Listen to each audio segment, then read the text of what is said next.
सोमवार की व्रत कथा। जय श्री कृष्णा। राधे राधे। श्रोताओं, आप सभी का दिन शुभ और मंगलमय हो। आज हम सुनेंगे सोमवार की व्रत कथा। ओम नमः शिवाय। प्रिय श्रोताओं, शिव पुराण में नारद मुनि स्पष्ट रूप से कहते हैं कि दुखों से पार पाने के लिए शिव कथा एक संजीवनी के समान असरदार भक्ति रूपी औषधि है।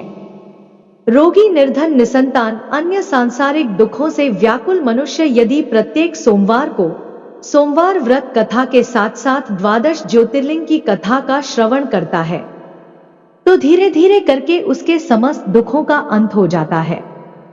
सुख समृद्धि के साथ साथ घर परिवार में खुशहाली आती है। अंत में शिव कथा श्रवण के फल से उसे शिव धाम की प्राप्ति होती है। तो आज आप श्रवण करेंगे शिव पुराण में वर्णित सोमवार व्रत कथा एवं द्वादश ज्योतिर्लिंग की दुर्लभ चमत्कारी कथा। प्रिय श्रोताओं, यदि आपको कथा अच्छी लगे तो वीडियो को लाइक, चैनल को सब्सक्राइब भी कीजिएगा। अब श्रवण करते हैं। सोमवार व्रत कथा। किसी नगर में एक धनी व्यापारी रहता था। दूर दूर तक उसका व्यापार फैला हुआ था। नगर के समस्त लोग उस व्यापारी का सम्मान करते थे। इतना सब कुछ संपन्न होने के बाद भी वह व्यापारी बहुत ही दुखी था, क्योंकि उसका कोई पुत्र नहीं था, जिस कारण अपने मृत्यु के पश्चात व्यापारी के उत्तराधिकारी की चिंता उसे सताती रहती थी। पुत्र की प्राप्ति की इच्छा से व्यापारी प्रत्येक सोमवार भगवान शिव की व्रत पूजा किया करता था और शाम के समय शिव मंदिर में जाकर शिव जी के सामने घी का दीपक जलाया करता था। उसकी भक्ति देखकर माता पार्वती प्रसन्न हो गई और भगवान शिव से उस व्यापारी की मनोकामना पूर्ण करने का निवेदन किया। भगवान शिव बोले, हे देवी, इस संसार में सबको उनके कर्मों के अनुसार फल की प्राप्ति होती है। जो प्राणी जैसा कर्म करते हैं उन्हें वैसा ही फल प्राप्त होता है। शिवजी द्वारा समझाने के बावजूद माता पार्वती नहीं मानी और उस व्यापारी की मनोकामना पूर्ति करने के लिए शिव जी से बार बार अनुरोध करती रही। अंततः माता के आग्रह को देखकर भगवान भोलेनाथ को उस व्यापारी को पुत्र प्राप्ति का वरदान देना पड़ा।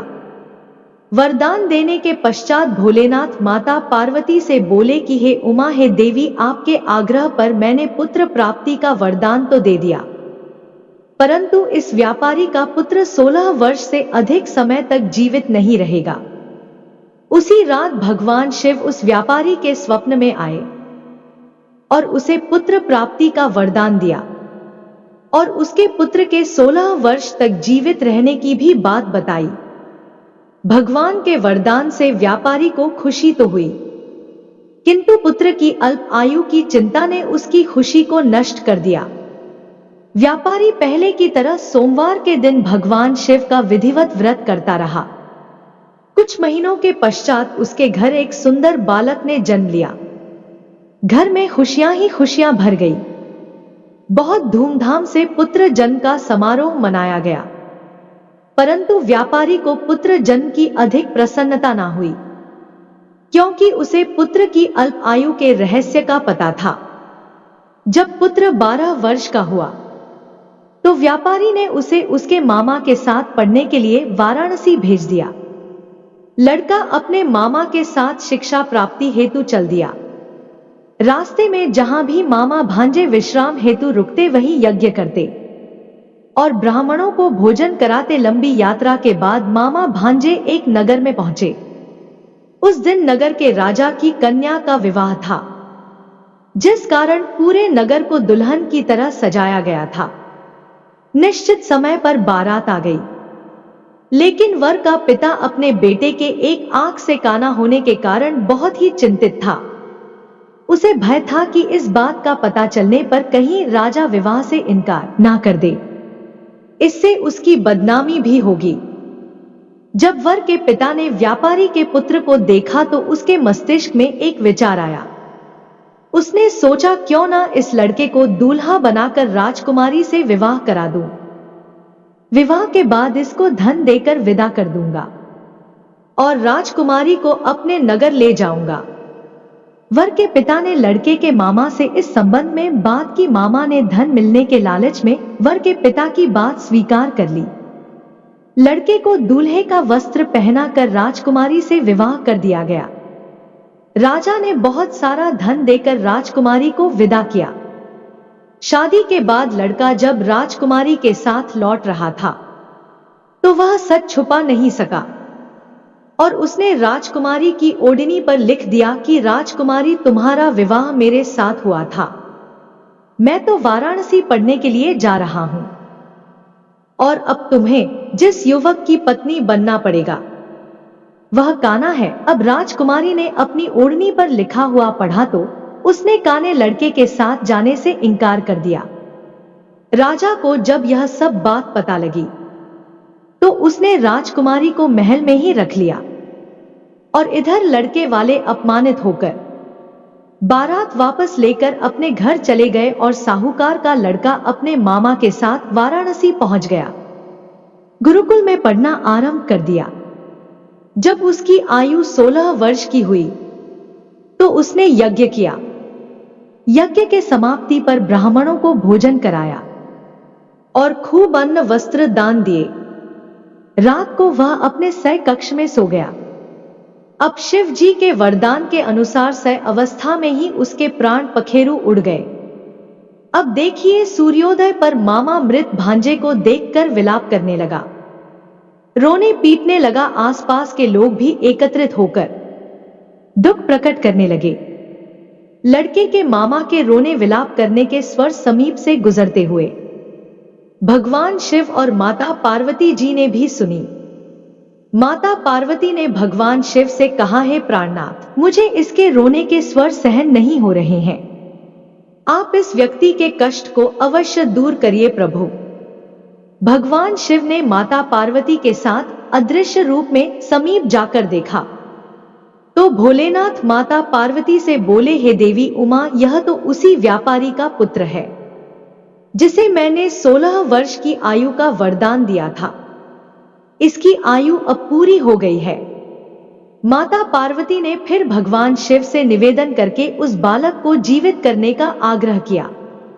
माता पार्वती के करुण आग्रह पर भगवान शिव ने उस लड़के को जीवित होने का वरदान दिया और कुछ ही पल में वह जीवित होकर उठ बैठा।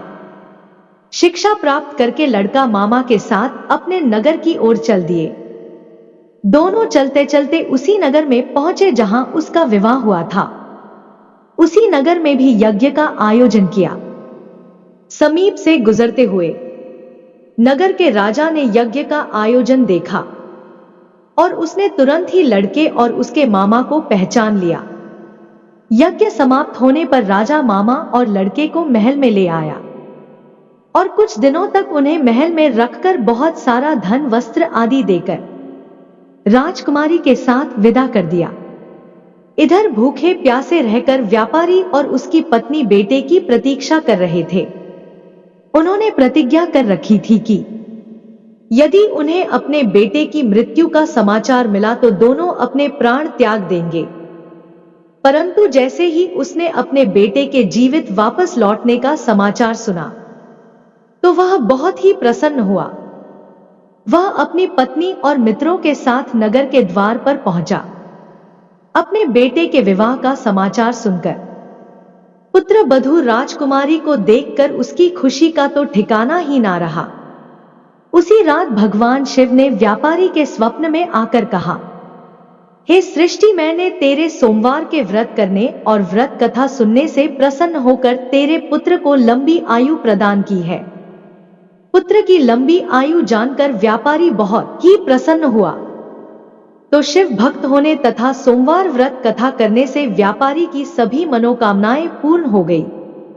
इसी प्रकार से जो भक्तगण सोमवार का विधिवत व्रत करते हैं और व्रत कथा को सुनते हैं उनकी सभी इच्छाएं पूरी होती है। तो बोलिए ओम नमः शिवाय। तो प्रिय श्रोताओं, अब आइए श्रवण करते हैं मनोकामनाओं को पूर्ण करने वाली 12 ज्योतिर्लिंग की संपूर्ण कथा। यह कथा चमत्कारिक रूप से सभी दुखों को दूर करने वाली है। तो इसे अंत तक अवश्य श्रवण करिएगा। 12 ज्योतिर्लिंग में सबसे पहला ज्योतिर्लिंग है श्री सोमनाथ ज्योतिर्लिंग। सोमनाथ ज्योतिर्लिंग कथा के अनुसार जब प्रजापति दक्ष ने अपने सभी 27 कन्याओं का विवाह चंद्रमा के साथ कर दिया तो वे बहुत ही प्रसन्न हुए। पत्नी के रूप में दक्ष कन्याओं को प्राप्त करके चंद्रमा बहुत ही सुशोभित हुए और दक्ष कन्याएं भी अपने स्वामी के रूप में चंद्रमा को प्राप्त करके सभी कन्याएं भी इस विवाह से प्रसन्न थी। चंद्रमा की उन 27 पत्नियों में से रोहिणी उन्हें सबसे ज्यादा प्रिय थी, जिनको वे विशेष आदर तथा प्रेम करते थे। उनका इतना प्रेम अन्य पत्नियों से नहीं था। चंद्रमा की अपनी तरफ उदासीनता और उपेक्षा को देखकर रोहिणी के अलावा बाकी दक्ष पुत्रियां बहुत ही दुखी हुई। वे सभी अपने पिता अध्यक्ष की शरण में गई और उनसे अपने कष्टों का वर्णन किया। अपनी पुत्रियों की व्यथा और चंद्रमा के दुर्व्यवहार को सुनकर दक्ष भी बहुत ही दुखी हुए। उन्होंने चंद्रमा से भेंट की और शांति पूर्वक कहा कि हे कलानिधि, तुमने निर्मल व पवित्र कुल में जन्म लिया है, फिर भी तुम अपनी पत्नियों के साथ भेदभाव पूर्ण व्यवहार करते हो। तुम्हारे आश्रम में रहने वाली जितनी भी पत्नियां हैं, उनके प्रति तुम्हारे मन में प्रेम कम और अधिक ऐसा सौतेला व्यवहार क्यों है? तुम किसी को अधिक प्रेम करते हो और किसी को कम प्रेम करते हो, ऐसा क्यों करते हो? अब तक जो व्यवहार किया वह ठीक नहीं है, फिर अब आगे ऐसा व्यवहार तुम्हें नहीं करना चाहिए। जो व्यक्ति आत्मजनों के साथ विषमता पूर्वक व्यवहार करता है, उसे नरक में जाना पड़ता है। इस प्रकार प्रजापति दक्ष ने अपने दामाद चंद्रमा को प्रेम पूर्वक समझाया, चंद्रमा में सुधार हो जाएगा। ऐसा सोच प्रजापति दक्ष वापस लौट आए। इतना समझाने पर भी चंद्रमा ने अपने ससुर प्रजापति दक्ष की बात नहीं मानी। रोहिणी के प्रति अतिशय आसक्ति के कारण उन्होंने अपने कर्तव्य की अवहेलना की तथा अपनी अन्य पत्नियों का कुछ भी ख्याल नहीं रखा। दोबारा समाचार प्राप्त कर प्रजापति दक्ष बड़े दुखी हुए। वे पुनः चंद्रमा के पास आकर उन्हें उत्तम नीति के द्वारा समझाने लगे। दक्ष ने चंद्रमा से न्यायोचित बर्ताव करने की प्रार्थना की। बार बार आग्रह करने पर भी चंद्रमा ने अवहेलना पूर्वक जब दक्ष की बात नहीं मानी, तब उन्होंने चंद्रमा को श्राप दिया। दक्ष ने कहा कि मेरे आग्रह पर भी तुमने मेरी अवज्ञा की है, इसीलिए तुम्हें क्षय रोग हो जाए। दक्ष द्वारा शाप देने के साथ ही क्षण भर में चंद्रमा क्षय रोग से ग्रसित हो गए। उनके क्षीण होते ही सर्वत्र हाहाकार मच गया। सभी देवता गण तथा ऋषि गण भी चिंतित हो गए।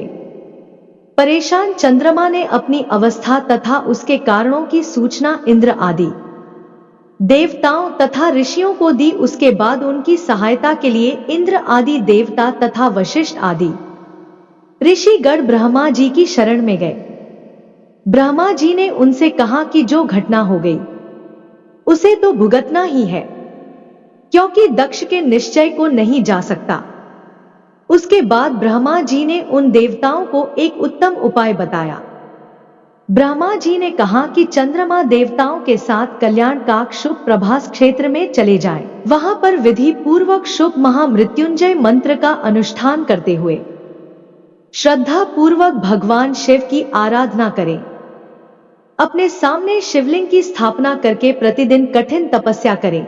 इनकी आराधना और तपस्या से जब भगवान भोलेनाथ प्रसन्न हो जाएंगे तो वे इन्हें क्षय रोग से मुक्त कर देंगे। पितामह ब्रह्मा जी की आज्ञा को स्वीकार करके देवता और ऋषियों के संरक्षण में चंद्रमा देव मंडल सहित प्रभास क्षेत्र में पहुंच गए। वहां चंद्रमा ने मृत्युंजय भगवान की अर्चना, वंदना और अनुष्ठान प्रारंभ कर दिया। वे महामृत्युंजय मंत्र का जप तथा भगवान शिव की उपासना में तल्लीन हो गए। ब्रह्मा जी की आज्ञा के अनुसार चंद्रमा ने 6 महीने तक निरंतर तपस्या की और वृषभ ध्वज का पूजन किया। 10 करोड़ महामृत्युंजय मंत्र का जप तथा ध्यान करते हुए चंद्रमा स्थिर चित्त से वहां निरंतर खड़े रहे। उनकी तपस्या से भक्त वत्सल भगवान शंकर प्रसन्न हो गए। उन्होंने चंद्रमा से कहा, चंद्रदेव तुम्हारा कल्याण हो। तुम जिसके लिए यह कठोर तप कर रहे हो, उस अभिलाषा को बताओ। मैं तुम्हारी इच्छा के अनुसार तुम्हें उत्तम वर प्रदान करूंगा। चंद्रमा ने प्रार्थना करते हुए विनय पूर्वक स्वर में कहा, हे देवेश्वर, आप मेरे सब अपराधों को क्षमा करें और मेरे शरीर के इस क्षय रोग को दूर कर दे। भगवान शिव ने तपस्या से प्रसन्न होकर चंद्रदेव से वर मांगने के लिए कहा। इस पर चंद्रमा ने वर मांगते हुए कहा, हे भगवान, आप मुझे इस श्राप से मुक्त कर दीजिए और मेरे सारे अपराध क्षमा कर दीजिए। इस श्राप को पूरी तरह समाप्त करना भगवान शिव के लिए संभव नहीं था, अतः मध्य का मार्ग निकाला गया। उन्होंने कहा, चंद्रदेव, तुम्हारी कला प्रतिदिन एक पक्ष में छेड़ हुआ करेगी, जबकि दूसरे पक्ष में प्रतिदिन वह निरंतर बढ़ती रहेगी। इस प्रकार तुम स्वस्थ और लोक सम्मान के योग्य हो जाओगे। भगवान शिव का कृपा रूपी प्रसाद पाकर चंद्रदेव बहुत ही प्रसन्न हुए। उन्होंने भक्ति पूर्वक भगवान शिव की स्तुति की। ऐसी स्तुति से निराकार शिव उनकी दृढ़ भक्ति को देखकर साकार लिंग रूप में प्रकट हुए और संसार में सोमनाथ ज्योतिर्लिंग के नाम से प्रसिद्ध हुए। तो बोलिए, सोमनाथ ज्योतिर्लिंग भगवान की जय हो। ओम नमः शिवाय। प्रिय भक्त गणों, अब आइए श्रवण करते हैं भगवान शिव शंकर के दूसरे ज्योतिर्लिंग मल्लिका अर्जुन शिवलिंग की कथा। पौराणिक कथा के अनुसार शिव पार्वती के पुत्र स्वामी कार्तिकेय और गणेश दोनों भाई विवाह के लिए आपस में कलह करने लगे। कार्तिकेय जी का कहना था कि वे बड़े हैं, इसलिए उनका विवाह पहले होना चाहिए, किंतु श्री गणेश जी अपना विवाह पहले कराना चाहते थे। इस झगड़े पर फैसला देने के लिए दोनों अपने माता पिता भवानी और शंकर जी के पास पहुंचे। उनके माता पिता ने कहा, तुम दोनों में जो इस पृथ्वी की परिक्रमा करके पहले यहां आएगा, उसी का विवाह पहले होगा। शर्त सुनते ही कार्तिकेय जी पृथ्वी की परिक्रमा करने के लिए दौड़ पड़े।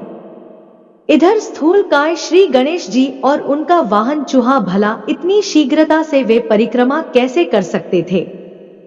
श्री गणेश जी के सामने भारी समस्या उपस्थित हो गई। श्री गणेश जी शरीर के जरूर स्थूल थे, किंतु बुद्धि के सागर हैं। उन्होंने कुछ सोच विचार किया और अपनी माता पार्वती तथा पिता देवाधिदेव महेश्वर से एक आसन पर बैठने का आग्रह किया। उन दोनों के आसन पर बैठ जाने के बाद श्री गणेश जी ने उनकी साथ परिक्रमा की, फिर विधिवत पूजन किया। इस प्रकार श्री गणेश जी माता पिता की परिक्रमा करके पृथ्वी की परिक्रमा से प्राप्त होने वाले फल की प्राप्ति के अधिकारी बन गए। उनकी चतुर बुद्धि को देखकर शिव पार्वती जी दोनों बहुत ही प्रसन्न हुए। उन्होंने गणेश जी का विवाह भी करा दिया। जिस समय कार्तिकेय संपूर्ण पृथ्वी की परिक्रमा करके वापस आए, उसी समय गणेश जी का विवाह विश्वरूप प्रजापति की पुत्रियों सिद्धि और बुद्धि के साथ हो चुका था। इतना ही नहीं, गणेश जी को सिद्धि नामक पत्नी से क्षेम तथा बुद्धि नामक पत्नी से लाभ, यह दो पुत्र रत्न प्राप्त हुए थे। भ्रमणशल और जगत का कल्याण करने वाले देवर्ष नारद ने स्वामी कार्तिकेय से यह सारा वृतांत कह सुनाया। श्री गणेश जी का विवाह और उन्हें पुत्र लाभ का समाचार सुनकर स्वामी कार्तिकेय जी जल उठे। इस प्रकार वे नाराज होकर कार्तिकेय ने शिष्टाचार का पालन करते हुए अपने माता पिता के चरण छुए और वहां से चले गए। माता पिता से अलग होकर कार्तिकेय जी क्रौच पर्वत पर रहने लगे। शिव पार्वती जी ने अपने पुत्र कार्तिकेय जी को समझा बुझाकर बुलाने हेतु देवर्षि नारद जी को क्रौच पर्वत पर भेजा। देवर्षि नारद जी ने बहुत प्रयास से स्वामी जी को मनाने का प्रयास किया, किंतु वे वापस नहीं आए। उसके बाद कोमल हृदय माता पार्वती स्नेह रूप में व्याकुल हो उठी। वे भगवान शिव जी को लेकर कोच पर क्रौच पर्वत पर पहुंच गए। उधर स्वामी कार्तिकेय जी को क्रौच पर्वत पर अपने माता पिता की आगमन की सूचना मिल गई और वे वहां से 3 योजन अर्थात 36 किलोमीटर दूर चले गए। कार्तिकेय जी के चले जाने पर भगवान शिव उस क्रौंच पर्वत पर ज्योतिर्लिंग के रूप में प्रकट हो गए। तभी से वे मल्लिकार्जुन ज्योतिर्लिंग के नाम से प्रसिद्ध हुए। मल्लिका माता पार्वती का नाम है, जबकि अर्जुन भगवान शंकर को कहा जाता है। इस प्रकार से सम्मिलित रूप से मल्लिकार्जुन नाम उक्त ज्योतिर्लिंग का जगत में प्रसिद्ध हुआ। तो बोलिए श्री मल्लिकार्जुन भगवान की जय हो। ओम नमः शिवाय। प्रिय भक्त गणों, अब आइए सुनते हैं भगवान शिव जी के तीसरे ज्योतिर्लिंग महाकाल ज्योतिर्लिंग की कथा। महाकाल ज्योतिर्लिंग की कथा के अनुसार उज्जैनी में राजा चंद्रसेन का राज्य था। वह भगवान शिव का परम भक्त था। शिव गढ़ों में प्रमुख मणिभद्र नामक गढ़ उनका मित्र था। एक बार मणिभद्र ने राजा चंद्रसेन को एक अत्यंत ही तेजोमय चिंतामणि प्रदान की। चंद्रसेन ने इसे गले में धारण किया तो उनका प्रभा मंडल जगमगा उठा, साथ ही दूरस्थ देशों में उसकी यश कीर्ति बढ़ने लगी। उस मणि को प्राप्त करने के लिए दूसरे राजाओं ने प्रयास आरंभ कर दिए। कुछ ने प्रत्यक्ष मांग की, कुछ ने विनती की, चूंकि वह राजा की अत्यंत प्रिय वस्तु थी। अतः राजा ने वह मणि किसी को नहीं दी। अतः उन पर मणि आकांक्षी राजाओं ने आक्रमण कर दिया। शिव भक्त चंद्रसेन भगवान महाकाल की शरण में जाकर ध्यान मग्न हो गया। जब चंद्रसेन समाधि था तब वहां कोई गोपी अपने छोटे बालक को साथ लेकर दर्शन हेतु आई। बालक की उम्र थी 5 वर्ष। गोपी विधवा थी। राजा चंद्रसेन को ध्यान मग्न देखकर बालक भी शिव की पूजा हेतु प्रेरित हुआ। वह कहीं से एक पाषाण ले आया और अपने घर के एकांत स्थल में बैठकर भक्ति भाव से शिवलिंग की पूजा करने लगा। कुछ देर पश्चात उसकी माता ने भोजन के लिए उसे बुलाया, किंतु वह नहीं आया। फिर बुलाया, वह फिर भी नहीं आया। माता स्वयं बुलाने आई तो उसने देखा कि बालक ध्यान मग्न बैठा है, उसकी आवाज सुन नहीं रहा है। तब क्रोध में आकर माता ने उस बालक को पीटना शुरू कर दिया और समस्त पूजा सामग्री उठाकर फेंक दी। ध्यान से मुक्त होकर बालक चेतना में आया तो उसे अपनी पूजा को नष्ट देखकर बहुत ही दुख हुआ। अचानक उसकी व्यथा की गहराई से चमत्कार हुआ। भगवान शिव की कृपा से वहां एक सुंदर मंदिर निर्मित हो गया। मंदिर के मध्य में दिव्य शिवलिंग विराजमान था। एक सुंदर मंदिर निर्मित हो गया। मंदिर के मध्य में दिव्य शिवलिंग विराजमान था एवं बालक द्वारा सुसज्जित पूजा यथावत थी। उसकी माता की तंद्रा भंग हुई तो वह भी आश्चर्यचकित हो गई। राजा चंद्रसेन को जब शिव जी की अनन्य कृपा से घटित इस घटना की जानकारी मिली तो वह उस शिव भक्त बालक से मिलने पहुंचा। अन्य राजा जो मणि हेतु युद्ध पर उतारू थे वे भी पहुंचे। सभी ने राजा चंद्रसेन ने अपने अपराध की क्षमा मांगी और सब मिलकर भगवान महाकाल का पूजन अर्चन करने लगे। तभी वहां राम भक्त श्री हनुमान जी अवतरित हुए और उन्होंने गोप बालक को गोद में बैठाकर सभी राजाओं और उपस्थित जन समुदाय को संबोधित किया। इस गोप बालक ने अन्यत्र शिव पूजा को मात्र देखकर ही बिना किसी मंत्र अथवा विधि विधान की शिव आराधना कर सर्व विधि मंगल को प्राप्त किया है। यह शिव का परम श्रेष्ठ भक्त समस्त गोप जनों की कीर्ति बढ़ाने वाला है। इस लोक में यह अखिल अनंत सुखों को प्राप्त करेगा, वह मरणोपरांत मोक्ष को प्राप्त होगा। इसी के वंश का 8वां पुरुष महायशस्वी नंद होगा, जिसके पुत्र के रूप में स्वयं नारायण कृष्ण नाम से प्रतिष्ठित होंगे। कहा जाता है कि भगवान महाकाल तब से ही उज्जैनी में स्वयं राजा और प्रजापालक के रूप में विराजमान है। हमारे प्राचीन ग्रंथों में महाकाल की असीम महिमा का वर्णन मिलता है। महाकाल साक्षात राजाधिराज देवता माने गए हैं। तो बोलिए श्री महाकालेश्वर भगवान की जय हो। ओम नमः शिवाय। प्रिय भक्त गणों, आइए अब श्रवण करते हैं भगवान शिव जी के चौथे ज्योतिर्लिंग ओमकारेश्वर ज्योतिर्लिंग की कथा। हिंदू पौराणिक कथाओं में एक हिंसक युद्ध का उल्लेख है। जो देवताओं और उनके दुष्ट समकक्ष असुरों के बीच छिड़ गया था। दुर्भाग्य से असुरों ने उन्हें हरा दिया था। देवताओं की शक्तियां काफी कमजोर हो रही थी। देवता काफी असहाय थे।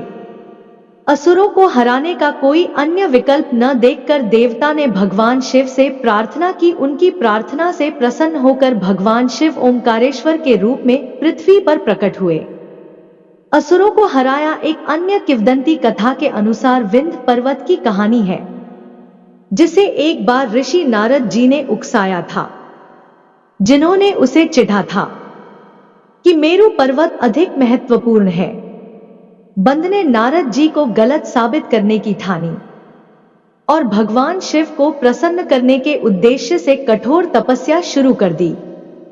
भगवान शिव बंद की भक्ति से बहुत प्रसन्न हुए और उन्हें मेरु से भी महान होने की उनकी इच्छा पूरी की। देवताओं और ऋषियों के अनुरोध पर बिंद द्वारा पूजित लिंग को 2 भागों में विभाजित कर दिया गया। इसमें से एक लिंग को ओंकारेश्वर के नाम से जाना जाता है और जो शिवपुरी पहाड़ी पर ओंकारेश्वर मंदिर स्थित है, वह ममलेश्वर के नाम से जाना जाता है।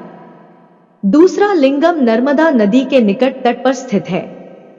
इक्ष्वाकु वंश के राजा मानधाता ने यहां भगवान शिव की पूजा की थी और उनकी तपस्या से प्रसन्न होकर भगवान ने उन्हें दर्शन दिए थे। मानधाता के पुत्र अमरीश और मुकुंद भी भगवान शिव के महान भक्त थे और यहां भगवान शिव की विधिवत पूजा करते थे। राजा मानधाता भगवान राम के पूर्वज भी थे। तो इस प्रकार से ओंकारेश्वर ज्योतिर्लिंग की महिमा बड़ी ही अपरंपार है। तो बोलिए ओंकारेश्वर भगवान की जय हो। ओम नमः शिवाय। प्रिय श्रोताओं, अब आइए श्रवण करते हैं भगवान शिव के 5वें ज्योतिर्लिंग श्री के दशावतार ज्योतिर्लिंग की कथा। स्कंद पुराण में भगवान शंकर माता पार्वती से कहते हैं, हे प्राणेश्वरी, यह क्षेत्र उतना ही प्राचीन है जितना कि मैं हूं। मैं इसी स्थान पर सृष्टि की रचना के लिए ब्रह्मा के रूप में परम ब्रह्मवर्त किया। तभी से यह स्थान मेरा चिर परिचित आवास है। यह केदार खंड मेरा चिर निवास होने के कारण भू स्वर्ग के समान है। कथा पुराण के अनुसार लय के केदार श्रृंग पर भगवान विष्णु के अवतार महातपस्वी नर और नारायण ऋषि तपस्या करते थे। उनकी आराधना से प्रसन्न होकर भगवान शंकर प्रकट हुए। उनकी प्रार्थना अनुसार ज्योतिर्लिंग के रूप में सदा वास करने का वर प्रदान किया। यह स्थल के 10वर पर्वत राज हिमालय के केदार नामक श्रृंग पर अवस्थित है। पौराणिक कथाओं के अनुसार महान कुरुक्षेत्र युद्ध के बाद पांडव भाइयों को युद्ध में विजय प्राप्त हुई। वे युद्ध के दौरान किए गए पापों के लिए प्रायश्चित करना चाहते थे। तो उनके शुभ चिंतक और आध्यात्मिक मार्गदर्शक ऋषि व्यास जी ने सलाह दी थी कि वे खुद को दोष मुक्त और पापों से मुक्त पाने के लिए भगवान शिव का आशीर्वाद ले। हालांकि भगवान शिव उनके पिछले कार्यों के बारे में जानकर उनसे सीधे मिलना नहीं चाहते थे। उनकी भक्ति की परीक्षा करने के लिए उन्होंने खुद को एक बैल में बदल लिया, अपनी असली पहचान छुपा ली। पांडवों ने भगवान शिव को एक बैल के रूप में पहचानते हुए उनकी पीछा की, लेकिन जैसे ही वे उन्हें पकड़ने वाले थे, उन्होंने जमीन में छलांग लगा दी।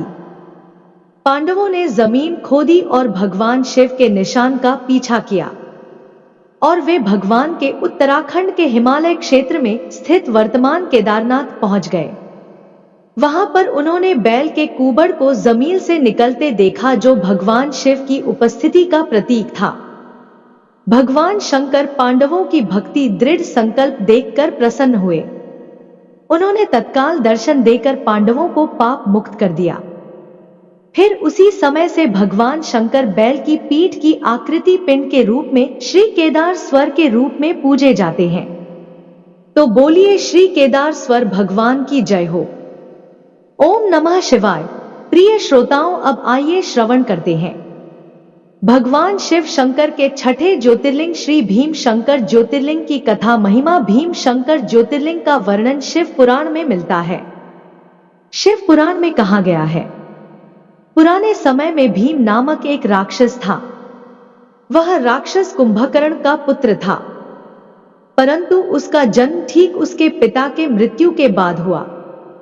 अपने पिता के मृत्यु भगवान राम के हाथों होने की घटना की उसे जानकारी नहीं थी। समय बीतने के साथ जब उसे अपनी माता से इस घटना की जानकारी हुई, तो वह भगवान श्री राम जी का वध करने के लिए आतुर हो गया। अपने उद्देश्य को पूरा करने के लिए उसने अनेक वर्षों तक कठोर तपस्या की। उसकी तपस्या से प्रसन्न होकर उसे ब्रह्मा जी ने विजय होने का वरदान दिया। वरदान पाने के बाद राक्षस निरंकुश हो गया। उसने मनुष्यों के साथ साथ देवी देवताओं को भी भयभीत करने लगा। धीरे धीरे सभी जगह उसके आतंक की चर्चा होने लगी। युद्ध में उसने देवताओं को भी परास्त करना आरंभ कर दिया। जहां वह जाता मृत्यु का तांडव होने लगता। उसने सभी पूजा पाठ बंद करा दिए। अत्यंत परेशान होने के बाद सभी देवता गण भगवान शिव की शरण में गए। भगवान शिव ने सभी को आश्वासन दिलाया कि वे इसका उपाय निकालेंगे। भगवान शिव ने राक्षस को नष्ट कर दिया। भगवान शिव से सभी देवताओं ने आग्रह किया कि वे इसी स्थान पर शिवलिंग के रूप में विराजमान हो। उनकी इस प्रार्थना को भगवान शिव ने स्वीकार किया और वे भीमा शंकर ज्योतिर्लिंग के रूप में आज भी यहां विराजमान है। तो बोलिए श्री भीमा शंकर भगवान की जय हो। ओम नमः शिवाय। प्रिय भक्त गणों, अब आइए श्रवण करते हैं भगवान शिव जी के 7वें ज्योतिर्लिंग श्री विश्वनाथ ज्योतिर्लिंग की कथा। इस ज्योतिर्लिंग के विषय में एक कथा है जो कि इस प्रकार है। भगवान शिव जी अपनी पत्नी पार्वती जी के साथ हिमालय पर्वत पर रहा करते थे। भगवान शिव जी की प्रतिष्ठा में कोई बाधा ना आए, इसलिए पार्वती जी ने कहा कि हे भगवान, कोई और स्थान चुनिए। शिवजी को राजा देवदास की नगरी वाराणसी नगरी बहुत ही पसंद आई। भगवान शिव जी के शांत जगह के लिए निकुंभ नामक शिवगण ने वाराणसी नगरी को नी मनुष्य कर दिया। लेकिन राजा को दुख हुआ। राजा ने घोर तपस्या करके ब्रह्मा जी को प्रसन्न किया और उनसे अपना दुख दूर करने की प्रार्थना की। देवदास ने बोला कि देवता देवलोक में रहे, पृथ्वी तो मनुष्यों के लिए है। ब्रह्मा जी के कहने पर शिवजी भी मंदराचल पर्वत पर चले गए, लेकिन काशी नगरी के लिए अपना मोह नहीं त्याग सके। तब भगवान विष्णु जी ने राजा को तपोवन में जाने का आदेश दिया। उसके बाद वाराणसी महादेव जी की स्थायी निवास हो गया और शिवजी ने अपने त्रिशूल पर वाराणसी नगरी स्थापित की। तब उसी समय शिवजी ज्योतिर्लिंग के रूप में विराजमान हो गए। काशी वाराणसी नगरी में श्री विश्वनाथ ज्योतिर्लिंग के रूप में प्रसिद्ध हुआ। तो बोलिए श्री काशी विश्वनाथ भगवान की जय हो। ओम नमः शिवाय। प्रिय श्रोताओं, आइए अब श्रवण करते हैं भगवान शिव शंकर के 8वें ज्योतिर्लिंग श्री त्रयंबकेश्वर ज्योतिर्लिंग की कथा। प्राचीन समय में ब्रह्मगिरि पर्वत पर देवी अहिल्या के पति ऋषि गौतम जी रहा करते थे और तपस्या करते थे। क्षेत्र में ऐसे कई ऋषि थे जो गौतम ऋषि से ईर्ष्या करते थे और उन्हें नीचा दिखाने की कोशिश करते थे। एक बार सभी ऋषियों ने गौतम ऋषि पर गौ हत्या का आरोप लगा दिया। सभी ने कहा इस हत्या के पाप के प्राच्य में देवी गंगा को यहां लेकर आना होगा। तब गौतम ऋषि ने शिवलिंग की स्थापना करके पूजा शुरू कर दी। ऋषि की भक्ति से प्रसन्न होकर शिवजी और माता पार्वती वहां प्रकट हुए। भगवान शिव ने वरदान मांगने को कहा। तब ऋषि गौतम जी ने शिव जी से देवी गंगा को उस स्थान पर भेजने का वरदान मांगा। तब देवी गंगा ने कहा, हे भगवान, यदि शिवजी भी इस स्थान पर ज्योतिर्लिंग के रूप में रहेंगे तभी वह यहाँ पर रहेंगी। गंगा के ऐसा कहने पर शिवजी वहां त्र्यंबकेश्वर ज्योतिर्लिंग के रूप में ब्रह्मा विष्णु एवं स्वयं महेश लिंग रूप वास करने को तैयार हो गए तथा अपने वचना अनुसार गंगा नदी गौतमी के रूप में वहां बहने लगी। गौतमी नदी का एक नाम गोदावरी भी है। दक्षिण दिशा की गंगा कही जाने वाली नदी गोदावरी का यही उद्गम स्थान है। त्रयंबकेश्वर ज्योतिर्लिंग के पास 3 पर्वत स्थित हैं, जिन्हें ब्रह्मगिरि, नीलगिरि और गंगाद्वार के नाम से जाना जाता है। श्री त्र्यंबकेश्वर भगवान की जय हो। ओम नमः शिवाय। प्रिय श्रोताओं, अब आइए श्रवण करते हैं भगवान शिव जी के 9वें ज्योतिर्लिंग वैद्यनाथ ज्योतिर्लिंग की कथा महिमा। एक बार राक्षस राज रावण ने हिमालय पर स्थित होकर भगवान शिव की घोर तपस्या की। रावण ने अपना एक एक सिर काट काट कर शिवलिंग पर चढ़ा दिए। इस प्रक्रिया में उसने अपने 9 सिर चढ़ा दिए तथा 10वें सिर को काटने के लिए जब वह उदित हुआ, तब भगवान शंकर प्रसन्न हो उठे। प्रकट होकर भगवान शिव ने रावण के 10 सिरों को पहले की भांति कर दिया। उन्होंने रावण से वर मांगने के लिए कहा। रावण ने भगवान शिव जी से कहा कि मुझे आप अपने इस शिवलिंग को साथ ले जाकर लंका में स्थापित करने की अनुमति प्रदान करें। शंकर जी ने रावण को इस प्रतिबंध के साथ अनुमति प्रदान कर दी कि यदि इस लिंग को ले जाते समय रास्ते में धरती पर रखोगे तो वह वही स्थापित हो जाएगा, अचल हो जाएगा। जब रावण भगवान शिव को प्रणाम करके शिवलिंग लेकर चला तो मार्ग में चिता भूमि में ही उसे लघु शंका आ गई। उसने उस लिंग को एक अहिर को पकड़ा दिया और लघु शंका से निवृत्त होने चला गया। इधर शिवलिंग भारी होने के कारण उस अहिर ने उसे भूमि पर रख दिया। वह लिंग वही अचल हो गया। वापस आकर रावण ने काफी जोर लगाकर उस शिवलिंग को उखाड़ना चाहा, किंतु वह असफल रहा। अंत में वह निराश होकर चला गया। उस शिवलिंग पर अपने अंगूठे से दबाकर लंका के लिए खाली हाथ ही चल दिया। इधर ब्रह्मा, विष्णु, इंद्र आदि देवताओं ने वहां पहुंचकर उस शिवलिंग की विधिवत पूजा की। उन्होंने शंकर जी का दर्शन किया और लिंग की प्रतिष्ठा करके स्तुति की। उसके बाद वे स्वर्ग लोक चले गए। जिस चरवाहे ने भगवान शिव जी को वहां रखा था उसका नाम वैजू था, इसलिए वह भगवान वैद्यनाथ के रूप में जाने गए। तो बोलिए श्री वैद्यनाथ भगवान की जय हो। प्रिय श्रोताओं, अब आइए श्रवण करते हैं भगवान शिव जी के 10वें ज्योतिर्लिंग श्री नागेश्वर ज्योतिर्लिंग की कथा। एक समय की बात है, एक दारुका नाम की एक प्रसिद्ध राक्षसी थी, जो पार्वती जी से वरदान प्राप्त करके अहंकार में चूर रहती थी। उसका पति दारुका महाशक्तिशाली राक्षस था। उसने बहुत से राक्षसों को अपने साथ लेकर समाज में आतंक फैलाया हुआ था। वह यज्ञ आदि शुभ कार्यों को नष्ट करता हुआ संत महात्माओं का संहार करता था। वह प्रसिद्ध धर्म नाशक राक्षस था। पश्चिम समुद्र के किनारे किसी प्रकार की संपदा हो से भरपूर 16 योजन विस्तार पर उसका एक वन था, जिसमें वह निवास करता था। दारुका जहां भी जाती थी, वृक्षों तथा विविध उपकरणों से सुसज्जित वह वन भूमि अपने विलास के लिए साथ ले जाती थी।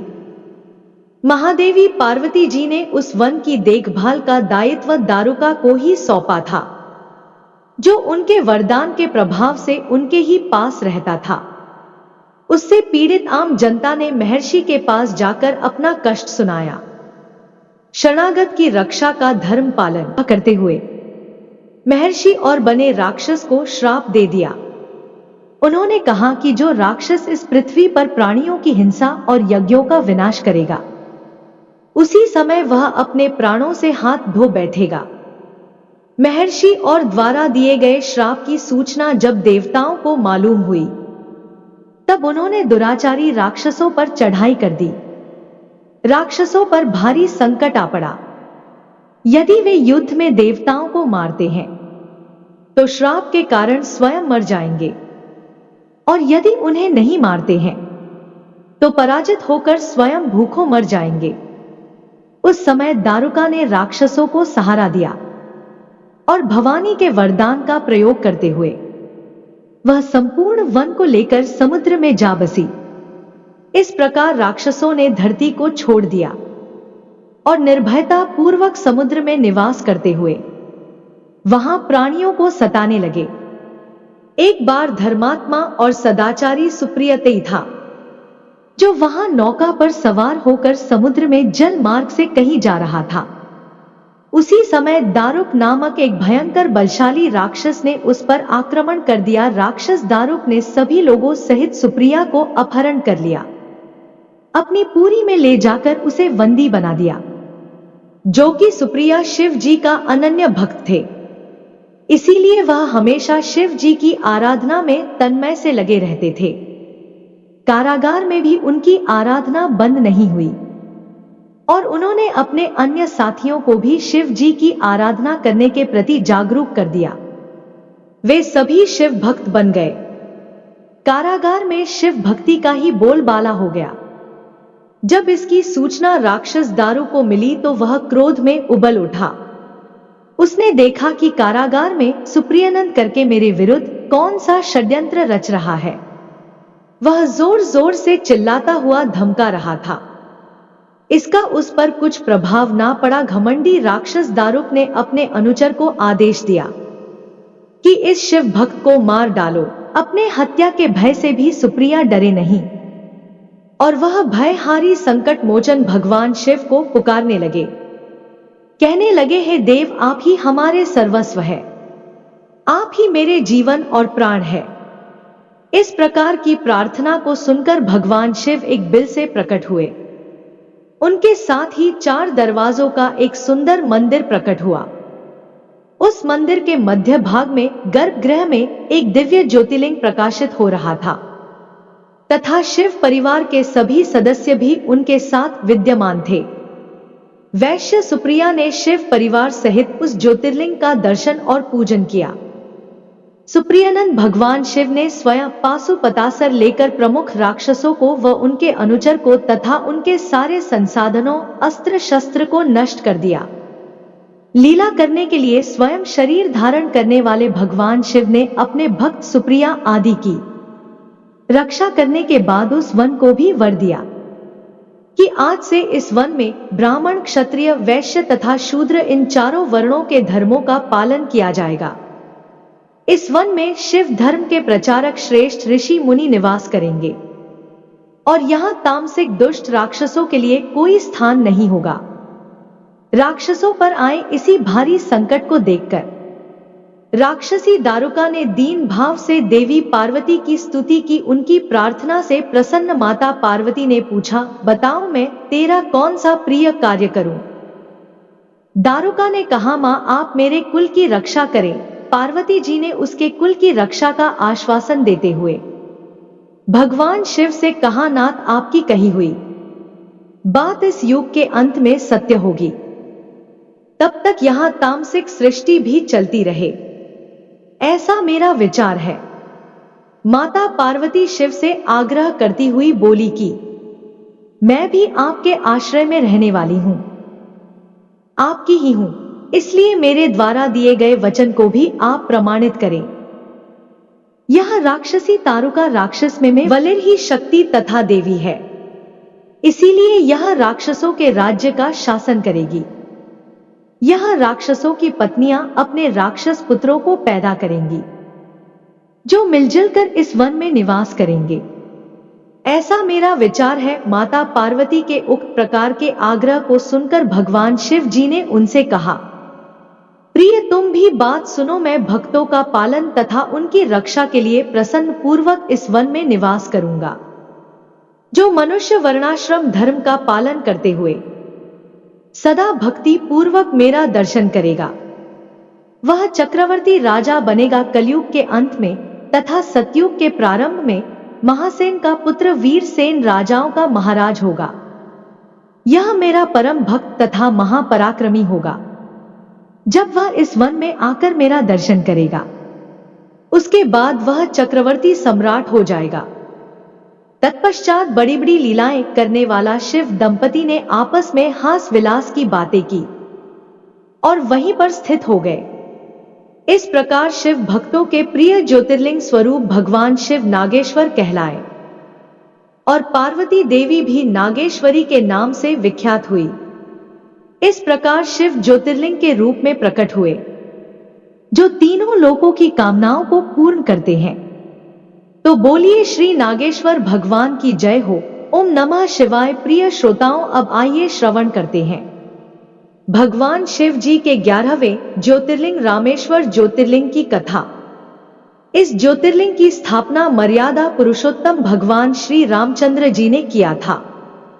स्कंद पुराण में इसकी महिमा विस्तार से वर्णित है। इसके विषय में कथा कही जाती है कि जब भगवान श्री रामचंद्र जी लंका पर चढ़ाई के लिए जा रहे थे, तब इसी स्थान पर उन्होंने समुद्र की बालू से शिवलिंग बनाकर उनका पूजन किया था। ऐसा भी कहा जाता है, इस स्थान पर ठहर कर भगवान रामचंद्र जी जल पी रहे थे कि आकाशवाणी हुई कि मेरी पूजा किए बिना ही जल पीते हो। इस वाणी को सुनकर भगवान श्री रामचंद्र जी ने बालू से शिवलिंग बनाकर उनकी पूजा की तथा भगवान शिव जी से रावण पर विजय प्राप्त करने का वरदान मांगा। उन्होंने प्रसन्नता के साथ यह वर भगवान श्री रामचंद्र जी को दिया। भगवान शिव ने लोक कल्याण ज्योतिर्लिंग के रूप में वहां निवास करने की सबकी प्रार्थना भी स्वीकार की। तभी से यह ज्योतिर्लिंग वहां पर प्रभु श्री रामचंद्र जी के नाम पर रामेश्वर ज्योतिर्लिंग के रूप में जाना जाता है। तो बोलिए श्री रामेश्वर भगवान की जय हो। ओम नमः शिवाय। प्रिय श्रोताओं, अब आइए श्रवण करते हैं भगवान भोलेनाथ के 12वें ज्योतिर्लिंग घुश्मेश्वर ज्योतिर्लिंग की कथा की। एक बहुत ही धर्मपरायण निष्ठ ब्राह्मण दक्षिण देश में देवगिरी पर्वत के पास रहा करता था। उसकी पत्नी का नाम सुदेवा था। वे दोनों एक दूसरे से बहुत प्रेम करते थे। उनकी कोई संतान नहीं थी। ज्योतिष गणना से पता चला कि सुदेवा गर्भवती नहीं हो सकती, लेकिन फिर भी वह एक बच्चा चाहती थी। तब सुदेवा ने अपने पति यानी सुधर्मा से अपनी छोटी बहन से दोबारा विवाह करने को कहा। सुधर्मा पहले तो इस पर राजी नहीं हुआ, लेकिन सुदेवा के बार बार जिद करने से सुधर्मा मान गए। सुधर्मा अपनी पत्नी की छोटी बहन घुस्मा को ब्याह करके घर ले आए। घुस्मा अत्यंत विनीत और सदाचार स्त्री थी, साथ ही भगवान शिव शंकर की परम भक्त थी। घुस्मा प्रतिदिन 101 पार्थिव शिवलिंग बनाती और पूरे मन से उनकी पूजा अर्चना करती थी। शिवजी की कृपा ऐसी रही कि कुछ ही समय बाद उसके घर में एक बालक ने जन्म लिया। दोनों बहनों की खुशी का ठिकाना ना रहा। दोनों बहुत ही प्रेम से रहा करती थी, लेकिन पता नहीं कैसे सुदेवा के मन में एक गलत विचार घर कर गया। उसने सोचा कि इस घर में सब कुछ तो घुस्मा का ही है, मेरा कुछ भी नहीं है। इस बात को सुदेवा ने इतना सोचा कि यह बात उसके मन में घर कर गई। सुदेवा सोच रही थी कि संतान भी उसकी है और उसके पति पर भी घुस्मा ने ही हक जमा रखा है। घुस्मा का बालक भी बड़ा हो गया और उसका विवाह भी हो गया। इन्हीं सबको विचारों के साथ एक दिन उसने घुस्मा के युवा पुत्र को रात में सोते समय मौत के घाट उतार दिया।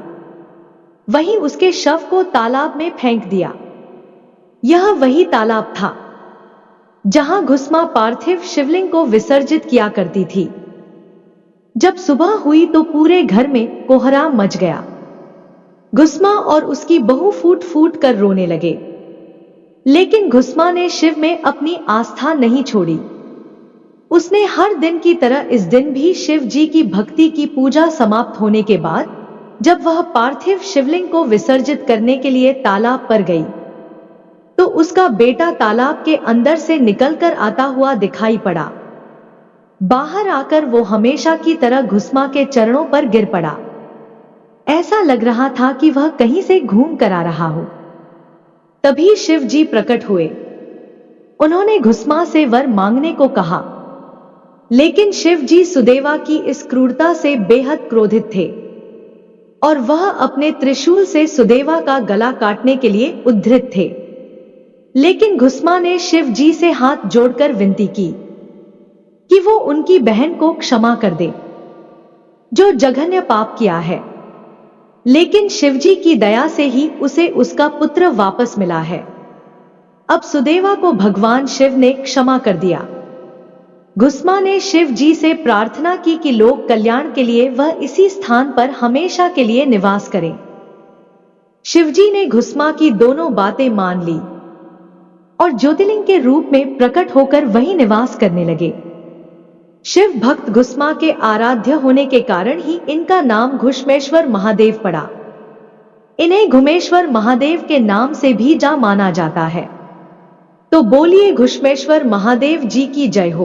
ओम नमः शिवाय। तो प्रिय श्रोताओं, आज की यह सोमवार में सुनी जाने वाली भगवान शिव जी की परम पुण्यदायक द्वादश ज्योतिर्लिंग की कथा महिमा संपूर्ण हुई।